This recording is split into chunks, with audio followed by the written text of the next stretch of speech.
So hello and a very warm welcome to all of you on the platform of Blade Runner K12. This video is all about the important questions जो कि आपके class 11th history का जो 10वां chapter है, displacing indigenous people, मूल निवासियों का विस्थापन कैसे किया गया। अगर आपने इसके ऊपर लेक्चर नहीं देखी है तो आई बटन पर इसका लिंक आ रहा होगा, डिस्क्रिप्शन बॉक्स में भी हमने डाल दिया है। बाकी इससे पीछे के जो भी 2-3 चैप्टर्स हैं जो आपके टर्म 2 में आने वाले हैं उनका भी लेक्चर और उनके भी इंपॉर्टेंट क्वेश्चंस की वीडियो हमने अपलोड कर दी है। इंपॉर्टेंट क्वेश्चन की अलग प्लेलिस्ट है, वहाँ आप जा सकते हैं। वन शॉट की अलग प्लेलिस्ट है, वहाँ पे आप जा सकते हैं। लास्ट चैप्टर जो है बहुत कम दिनों के अंदर हम लोग कोशिश कर रहे हैं कि लेके आएँ, क्योंकि हमारे ऊपर भी बहुत सारे रिस्पॉन्सिबिलिटीज़ हैं, तो थोड़ा सा वक्त लगता है। You have to bear with that. हमारी पूरी कोशिश होती है कि क्वालिटी के साथ कभी भी कॉम्प्रोमाइज़ ना किया जाए। नाउ यहाँ पे इस चैप्टर में अभी 10 क्वेश्चन हम लोग करवाएंगे जो सबसे इंपॉर्टेंट हमें जितना लगा है उनमें से है। एंड ये बहुत अलग अलग चीज़ों को भी कवर कर रहा है, तो इनमें और भी बहुत सारी चीज़ें हैं, और भी इस 10 से 5-6 और क्वेश्चंस निकाले जा सकते हैं। सो इसमें हम लोग 10 क्वेश्चन के करीब करवाने वाले हैं, जिनके रॉ आंसर्स मैं आपको दूंगा। अगेन मैं रॉ आंसर्स इसलिए आपको देता हूँ क्योंकि आप इसके पूरे आंसर्स लिख के मुझे भेज सको, ठीक है। तो गूगल क्लासरूम का लिंक दे दिया गया है, कोड भी दे दिया गया, आप वहाँ पे अपने आंसर्स लिख के भेजो। बहुत स्टूडेंट्स हैं जो केवल वीडियोस देख के चले जाते हैं, एक आध स्टूडेंट यहाँ पे अटेम्प्ट करता है क्वेश्चंस को, तो ऐसे में तो आपका काम नहीं बनेगा, ठीक है। Answer writing is a very important skill अगर आपको सब्जेक्टिव एग्जामिनेशन में अच्छा मार्क्स लाना है तो। So coming to the first question that we have, displacing indigenous people. जो पहला सवाल है, throw some lights on the lifestyle of the natives, की जो नेटिव्स की लाइफस्टाइल थी, यहाँ पे हमने नॉर्थ अमेरिकन नेटिव्स का नाम लिया है, उनके लाइफस्टाइल के ऊपर आपको थोड़ा सा प्रकाश डालना, मतलब बताना है।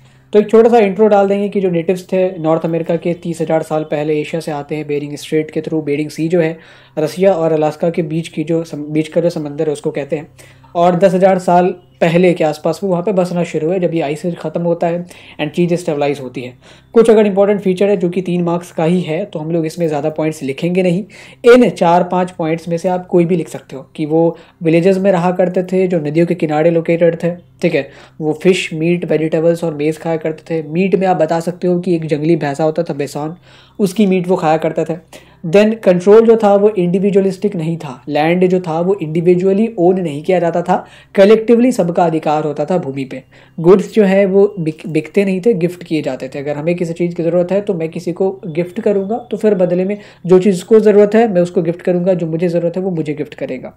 और वो लोग बहुत अलग अलग लैंग्वेज बोलते थे, बट उन्हें लिखना नहीं आता था। They did not know the script. बोली उनके पास थी, लैंग्वेजेस थे, बट लिपि नहीं थी उनके पास। तो हम लोग कह सकते हैं कि इन अ सर्टेन टर्म वो लोग ऑफिशियली लिटरेट नहीं थे। Okay, now the next question, आपको इसको अटेम्प्ट करके अच्छे से एक्सप्लेन करके बताना है, ठीक है। Other than the use of English, what other features of English economic and social life do you notice in 19th century USA.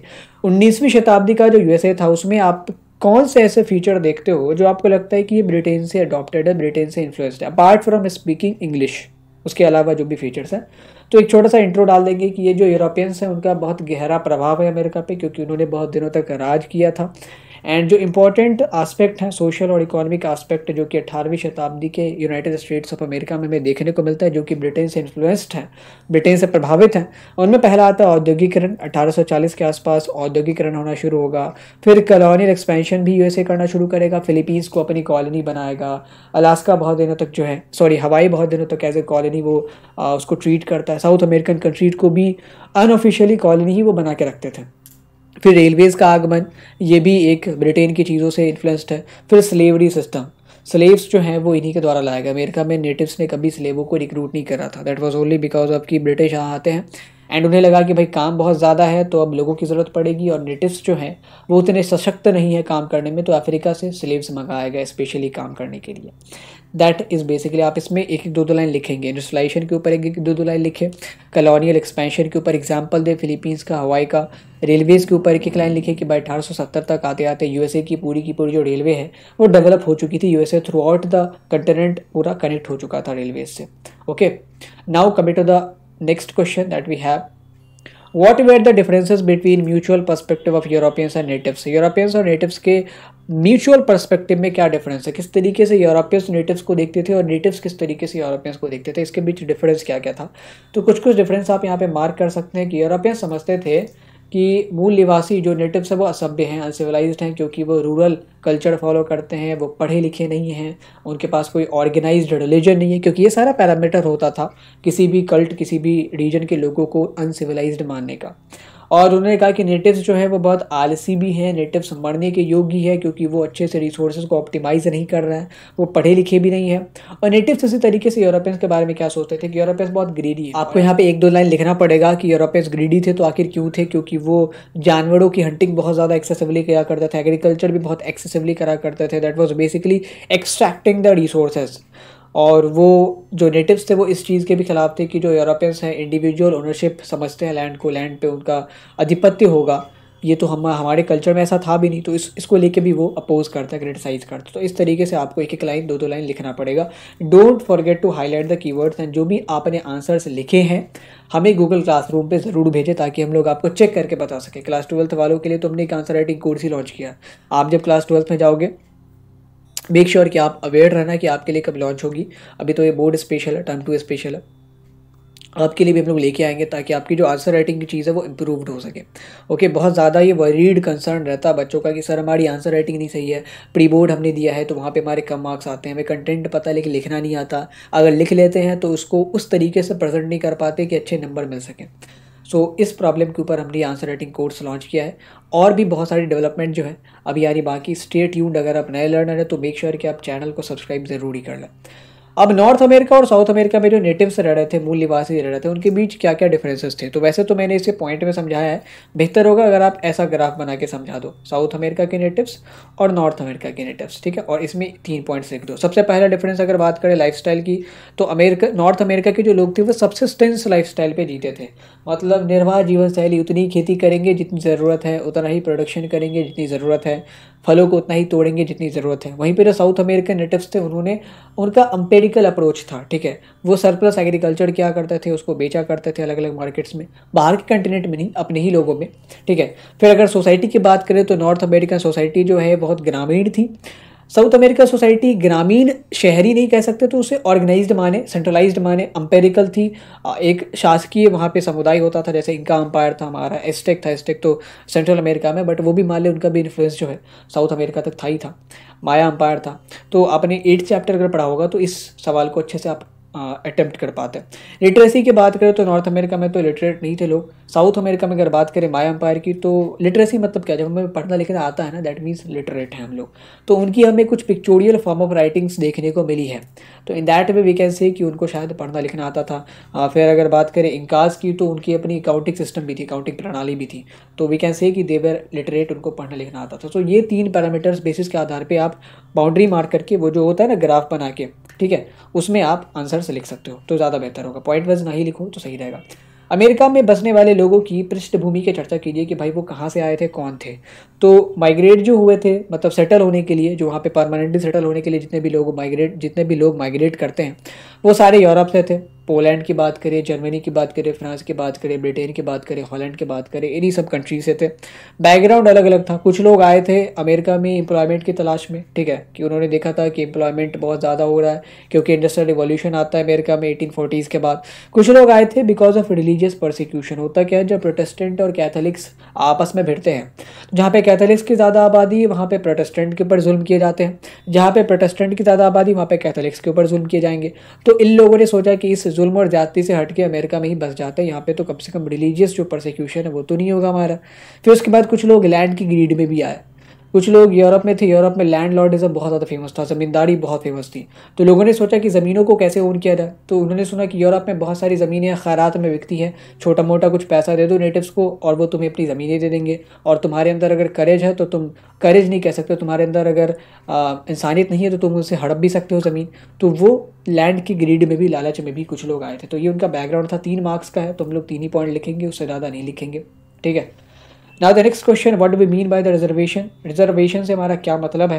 Reservation जो ऐसे क्षेत्रों को कहा जाता था जहाँ पे नेटिव्स को कन्फाइंड करके रख दिया जाता था, बांध के रख दिया जाता था। जैसे जैसे सेटलर्स की आबादी बढ़नी शुरू हुई, उन्होंने नेटिव्स के ज़मीनों को कब्जाना शुरू करा।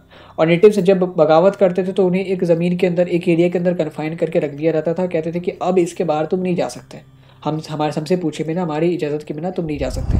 और ये इसलिए करा जाता था बिकॉज दे वांटेड कि उनके लैंड, और ये रिजर्वेशन में शिफ्ट होते रहते थे। लेट्स सपोज हमने यहाँ पे रिजर्वेशन बनाया और यहाँ पे सारे के सारे उन लोगों को डाल दिया है। अब देखा कि इस ज़मीन पे जहाँ पे हमने नेटिव्स को बसाया है, यहाँ पे ऑलरेडी बहुत बड़ी मिनरल की खदान है, तो अब यहाँ से हम रिजर्वेशन शिफ्ट करके कहीं और रख देंगे और फिर यहाँ से नेटिव्स को पलायन करना पड़ेगा।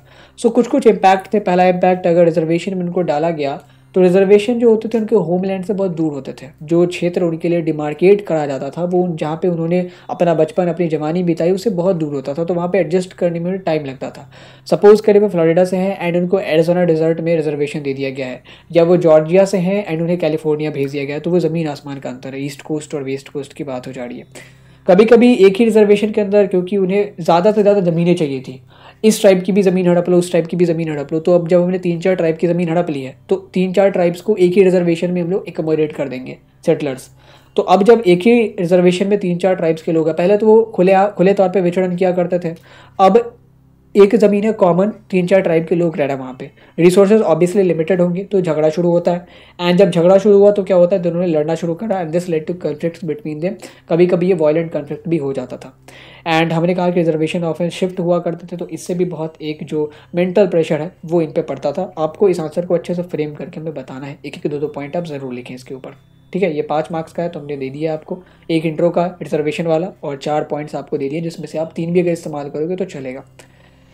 What are the major impacts of industrialisation in America? America में इंडस्ट्रियलाइजेशन के क्या प्रभाव पड़े? तो इंडस्ट्रियलाइजेशन का पहले आपको एक बैकग्राउंड देना है, कैसे गोल्ड रश के बाद इंडस्ट्रियलाइजेशन की पृष्ठभूमि तैयार होती है, यूरोप से लोग आते हैं पैसा कमाने के लिए, ठीक है। वहाँ पे एंड्रयू कार्नेगी का आप एक लाइन भी कोट कर सकते हैं। एंड्रयू कार्नेगी ने कहा कि जो नेटिव्स यहाँ पे रह रहे थे वो इतनी धीरे ग्रोथ कर रहे थे, जैसे वो स्नेल ग्रोथ नहीं करता, स्नेल नहीं आगे बढ़ता, जो शंख होता है वो आगे बढ़ता, वैसे ही जो नेटिव्स है वो ग्रो कर रहे थे। लेकिन इंडस्ट्रियलाइजेशन के बाद जो बाहर से लोग आए वो ट्रेन की स्पीड से, एक्सप्रेस की स्पीड से वो ग्रो कर रहे थे।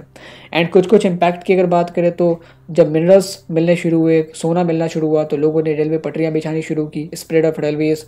फिर रेलवेज़ के लिए भारी भरकम मशीनरीज़ की ज़रूरत पड़ती थी, तो हैवी मशीनरीज़ का मैन्युफैक्चरिंग शुरू हुआ वहाँ पे। अब हैवी मशीन की जो मैन्युफैक्चरिंग शुरू हुई तो इंडस्ट्रियल टाउन्स डेवलप हुए, जैसे हमारे यहाँ इंडिया में जमशेदपुर है, जमालपुर है, विशाखापट्टनम है, ऐसी बहुत सारे इंडस्ट्रियल टाउन्स डेवलप हुए अमेरिका में भी। अब इंडस्ट्रियल टाउन्स जब डेवलप हुए तो फार्मिंग भी जो पहले मैन पावर बेस्ड होती थी अब वो भी मशीनरी बेस्ड होगी। फार्मिंग भी अब लार्ज स्केल पे पॉसिबल था बिकॉज ऑफ मशीनरी। बहुत सारे ऐसे मशीनरीज बन रहे थे जो एक्सटेंसिव फार्मिंग कर पाते थे, एक्सटेंसिव फार्मिंग को पॉसिबल बना पाते थे। देन अमेरिका धीरे धीरे अब एक्सपोर्ट कंट्री बनता जा रहा था। 1860s में आप देखोगे 12th क्लास में कि ये इतना ज़्यादा कॉटन प्रोड्यूस करता था यूरोप को कि यूरोप इस पर डिपेंडेंट था। जब 1860s में सिविल वॉर शुरू होते हैं तो पूरा का पूरा यूरोप जो है वो एक तरीके से इन पे इतना डिपेंडेंट था कि उन्हें सोचना पड़ता है कि भाई अब कहाँ से ले, तो इंडिया से वो लोग लेना शुरू करते हैं cotton. That was cotton boom. अचानक से इंडिया में कॉटन बूम आया। पहले सारा कॉटन अमेरिका से आता था, अमेरिका में सिविल वॉर हुई, कॉटन का प्रोडक्शन ठप हो गया और सारे यूरोप वाले कहने लगे इंडिया को कि अब तुम ही प्रोड्यूस करके दो। तो उसके भी इम्पैक्ट को हम लोग 12th क्लास में पढ़ेंगे। So the share in global trade increased and America में इंपीरियलिज्म आता है, साम्राज्यवाद। अमेरिका ने कॉलोनीज बनानी शुरू की, अपने बाहों को फैलाना शुरू करा। एंड आज आप अमेरिका का जो स्वरूप देखते हैं, कुछ भी चीज़ें होती इसमें घुसा रहता है। इसके पीछे उस ज़माने के इंडस्ट्रियलाइजेशन का, औद्योगिक क्रांति का बहुत अहम रोल है। Now coming to the next question, 8th question. And आपको इन सारे 5 पॉइंट्स जो भी हमने बताए उनको एक्सप्लेन करना है, एक एक दो पॉइंट आपको लिखना है इनमें। Explain the developments made by American government to improve the conditions of natives. Natives के कंडीशंस को सुधारने के लिए अमेरिकन गवर्नमेंट ने क्या क्या करा, इसको लेके आपको बताना है। सबसे पहले तो अमेरिकन ने एक एक्ट पारित किया, रीऑर्गेनाइजेशन एक्ट ऑफ 1934, ठीक है, जिसके तहत नेटिव्स को कहा गया कि आप लैंड ले सकते हैं, आप लोन ले सकते हैं। एक बैकग्राउंड आप पहले लिखेंगे छोटा सा इंट्रो की 20वीं सेंचुरी में, 20वीं शताब्दी में अमेरिकन को रियलाइज़ होता है कि हमने नेटिव्स के साथ बहुत जुल्म और ज्यादती की, तो अब हमें थोड़ा सा इनके लिए काम करना चाहिए। तो इसके लिए पहले रीऑर्गेनाइजेशन एक्ट लाया जाएगा, फिर नेटिव्स को कहा जाएगा कि आप मेन स्ट्रीम से जुड़े, आप हमारी जो यूरोपियन पॉपुलेशन है उसके साथ कोऑपरेट करना शुरू करें। लेकिन नेटिव्स उतने ज़्यादा अपने आइडेंटिटी को डाइल्यूट नहीं कर सकते थे, तो उन्होंने फिर लास्ट में खुद ही जो नेटिव्स हैं एक डिक्लेरेशन पारित किया कि हम लोग आपकी जो सिटीजनशिप है उसको स्वीकार करेंगे ऑन द 2 कंडीशन। और ये कंडीशन ये था कि हमारे रिजर्वेशन को नहीं ले सकते आप, और हमारे ट्रेडिशन में कोई भी इंटरवेंशन हम लोग बर्दाश्त नहीं करेंगे। चूँकि यहाँ पे अमेरिकन की बात है तो अमेरिकन में हमने यहाँ पे यूएसए और कनाडा दोनों की बात की है। ऐसे ही कनाडा में, ये तो हमारे यूएसए के डेवलपमेंट की बात है, कनाडा में 1992 में एक कॉन्स्टिट्यूशन एक्ट पारित हुआ जिसमें कहा गया कि हम लोग जो नेटिव्स के लैंड क्लेम के राइट्स हैं, जो ज़मीनें उनकी थी वो रिकॉग्नाइज करेंगे एंड उनको बहाल करने की कोशिश करेंगे। आज भी अगर बात करें नेटिव्स के कंडीशन की तो अमेरिका से ज़्यादा बढ़िया कंडीशन कनाडा में है नेटिव्स की। हालांकि काम तो वहाँ भी चल रहा है, अभी भी बहुत सारी चीज़ें जो हैं वो की जानी बाकी है। Now coming to the next question, why was history of Australian native people left out of history books? की ऑस्ट्रेलिया के जो मूल निवासी थे क्यों उनकी चीज़ों को इतिहास के बुकों में छिपाया गया, किताबों में छिपाया गया? बहुत सारे रीजंस थे। पहला कि जो नेटिव्स थे, मूल निवासी थे, वो खुद ही नहीं बता सकते थे चीज़ों को बहुत दिनों तक, तो उन्हें उतनी रिप्रेजेंटेशन मिली ही नहीं, ठीक है। उसके बाद अगर बात करें तो यूरोपियन टेक्स्ट जितने भी 18वीं शताब्दी के बाद लिखे गए थे, after Australia was discovered by the Europeans, उन्होंने ऐसा पोर्ट्रे करने की कोशिश की कि ऑस्ट्रेलिया में जो आबादी यहाँ पे आबाद हुई है, इसके पीछे हमारा हाथ है, हम पहले यहाँ आते हैं एंड जो छोटी मोटी आबादी यहाँ रह रही थी उसको सिविलाइज किया एंड हमने भारी भरकम पॉपुलेशन में यहाँ के इस पूरे ज़मीन को आबाद किया है। That was not the case. भारी मात्रा में नेटिव्स को मारा गया, उनके बच्चों को किडनैप करा गया, ये सारी चीज़ें छिपाई गई। और ये तो यूरोपियन हिस्टोरियंस इस चीज़ को जानबूझ के छिपा रहे थे क्योंकि उनका काम ही था अपने कंट्रीज़ की बड़ाई करना। बाकी जो एशियन हिस्टोरियन थे, अफ्रीकन थे, अमेरिकन थे, वो उतने इंटरेस्टेड थे ही नहीं, वो दिखाना ही नहीं चाहते थे। They did not show that much interest in telling the people about the natives की कहानियों के बारे में बताने में उनकी उतनी रुचि नहीं थी, इंटरेस्ट नहीं था। सो दैट इज़ वाई जो नेटिव्स की बातें हैं ऑस्ट्रेलिया में वो बहुत दिनों तक लोगों को नहीं पता थी। इसीलिए तो कैथी जो है एक पोइट, वो लिखती है कि मुझे अभी पता चला कि जो ज़मीन मेरे लिए इतनी प्यारी है वो तुम्हारे हाथों से छीनी गई है। अपने एक नेटिव दोस्त को रेफ़र करके कहती है कि ये चीज़ मुझे किसी ने नहीं बताया कि जिस ज़मीन पर मैं अभी खेलती हूँ, जिस ज़मीन को मैं इतना प्यार करती हूँ, that is basically taken from your hands. Last question, geographical changes जो भी आए नॉर्थ अमेरिका में 19वीं शताब्दी में, उसको आपको बताना है। तो एक आप इंट्रो दे सकते हैं कि ये बहुत सारे जोग्राफिकल चेंजेस आए after settlers started living in north America. उसमें सबसे पहला है कि सेटलर्स पहले तो ईस्ट कोस्ट पे वो लोग रहा करते थे, क्योंकि अटलांटिक से अगर आप आओगे और आपसे तो ईस्ट कोस्ट पे ही उतरोगे, तो जॉर्जिया, फ्लोरिडा, इस सब इलाकों में वो रहा करते थे। वहाँ से वो शिफ्ट होते हैं वेस्ट की तरफ, क्योंकि जो मिनरल्स हैं, जो पैसा था, वो असली वेस्ट की तरफ था। एंड उसके बाद वो फॉरेस्ट क्लियर करना शुरू करते हैं, खेतों को बनाते हैं, तो बहुत सारे जंगल है वो साफ़ होकर खेत हो चुके थे। फिर कॉटन और राइस की कल्टीवेशन शुरू होती है। ये सब पहले नहीं होते थे क्योंकि ये सब करके करेंगे क्या, कॉटन की कोई ज़रूरत है ही नहीं उनको, ठीक है। Hunted wild animals to extinction, जो वाइल्ड एनिमल्स थे वो यूरोपियंस के खेतों को बर्बाद कर देते थे, जो सेटलर्स थे ना उनके खेतों को बर्बाद कर देते थे, तो इन्होंने वाइल्ड एनिमल्स को मारना शुरू करा। पहले वो बाड़ा का कॉन्सेप्ट नहीं आया था, फेंसिंग का, तो इनको अगर अपने खेतों को बचाना था जंगली जानवरों से तो उसको मार मार के उनकी आबादी ही ख़त्म कर देते थे। ऐसे करके बहुत सारे जो वाइल्ड एनिमल्स हैं उनकी आबादी पूरी तरीके से नेस्तनाबूद कर दी गई सेटलर्स के द्वारा। So that is also one of the geographical changes. उसके बाद स्पेशली फ्रंटियर्स बनवाया गया। फ्रंटियर्स मतलब जैसा आप 12th क्लास में जाओगे तो आपको पता चलेगा, जो भी ब्रिटिश एरा में टाउन्स बन रहे थे उनमें 2 क्वार्टर होते थे, एक वाइट टाउन, एक black town. Black town for Indians, white town for Europeans, specially British. ऐसे ही फ्रंटियर्स में जितने भी, फ्रंटियर्स मतलब एक सीमा बना दी गई नेटिव्स के लिए कि भाई आपकी जो सीमा है वो इतनी अंदर की है, आप इसके बाहर नहीं जा सकते। दिस इज़ लाइक फ्रंटियर, ताकि हमारा जो इंटरेस्ट है वो क्लैश ना कर सके, हमारी जो कॉन्फ्लिक्ट है वो ना हो।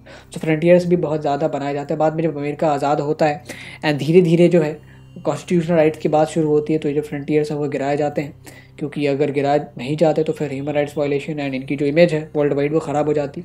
So that's all in this chapter. ये जो 10 इंपॉर्टेंट सवाल है मुझे लगता है कि इस चैप्टर के लिए बहुत अहम है, एंड बाकी आपको तो मैंने सारी चीज़ें वन शॉट लेक्चर में बता ही दी है। आप यहाँ से चीज़ों को प्रिपेयर कर सकते हैं, इन 10 सवालों को आप बनाएं।